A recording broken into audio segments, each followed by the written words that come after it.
Genesis. Chapter 11. The Tower of Babel.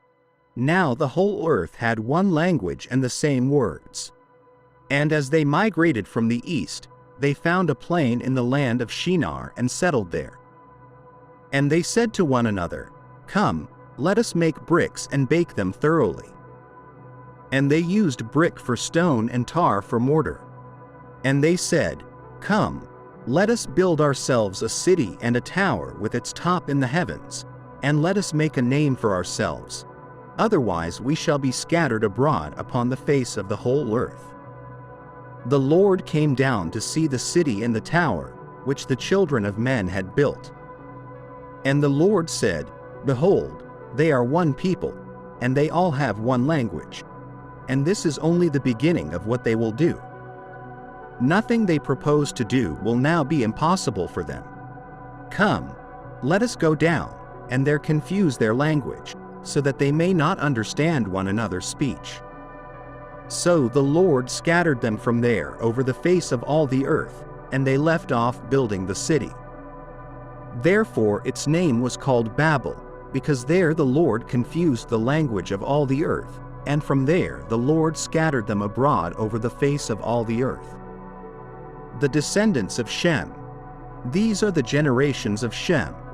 When Shem was 100 years old, he fathered Arpachshad 2 years after the flood. And Shem lived 500 years after he fathered Arpachshad, and had other sons and daughters.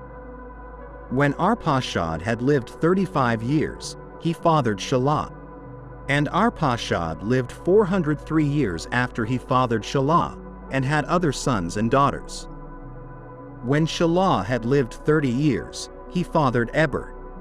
And Shelah lived 403 years after he fathered Eber, and had other sons and daughters. When Eber had lived 34 years, he fathered Peleg. And Eber lived 430 years after he fathered Peleg, and had other sons and daughters. When Peleg had lived 30 years, he fathered Reu. And Peleg lived 209 years after he fathered Reu, and had other sons and daughters. When Reu had lived 32 years, he fathered Serug. And Reu lived 207 years after he fathered Serug, and had other sons and daughters. When Serug had lived 30 years, he fathered Nahor. And Serug lived 200 years after he fathered Nahor, and had other sons and daughters. When Nahor had lived 29 years, he fathered Terah. And Nahor lived 119 years after he fathered Terah, and had other sons and daughters. When Terah had lived 70 years, he fathered Abram, Nahor, and Haran. The descendants of Terah. These are the generations of Terah. Terah fathered Abram, Nahor, and Haran fathered Lot. Haran died before his father Terah in the land of his birth, in Ur of the Chaldeans. Abram and Nahor took wives for themselves. The name of Abram's wife was Sarai, and the name of Nahor's wife was Milcah, the daughter of Haran, the father of Milcah and Iscah. But Sarai was barren; she had no child. Terah took his son Abram, and Lot, the son of Haran, his grandson, and Sarai, his daughter-in-law, his son Abram's wife, and they went forth together from Ur of the Chaldeans to go into the land of Canaan.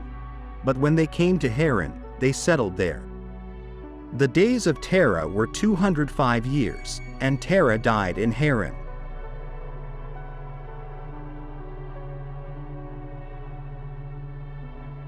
Thank you for watching our video. Subscribe to our channel for more videos like this. Give it a like, comment your thoughts, and share this video with your friends and family.